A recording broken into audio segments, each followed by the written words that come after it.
The Seahawks are getting ready to take on Dan Quinn and the Atlanta Falcons for the second time this season when they meet up in the divisional round of the playoffs.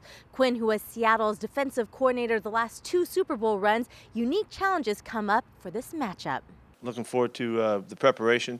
This is one that's a really interesting preparation, obviously, because we know a lot about these guys and they know a lot about us. So it's a real battle for the coaches all week long to putting together the plans and trying to figure out the best stuff to do, and they're doing exactly the same. So it's really fun in that regard. With so much familiarity, the coaching staff has to find the balance between sticking to their own style of play and preparing for any wrinkles the opposing team may throw at them. Absolutely. You can overcoach it, overcook it. Yes, you can. And just like you can try too hard when you're playing, it's the same thing. You can try too hard.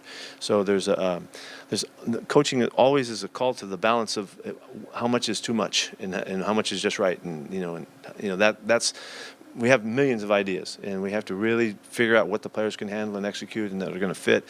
And so we can certainly overcook this. For the players, what it really comes down to is executing and who can do it better on game day. You try to think that, they're watching the same film too, so they're going to maybe, do something extremely different than what they've done, and you get out there and you realize they're doing the exact same thing they did last time.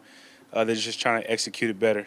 And I think that's the same thing with us. You just want to – it's all about execution. If you execute, better, we'll be fine. When you feel good about a game plan, you don't necessarily have to change much.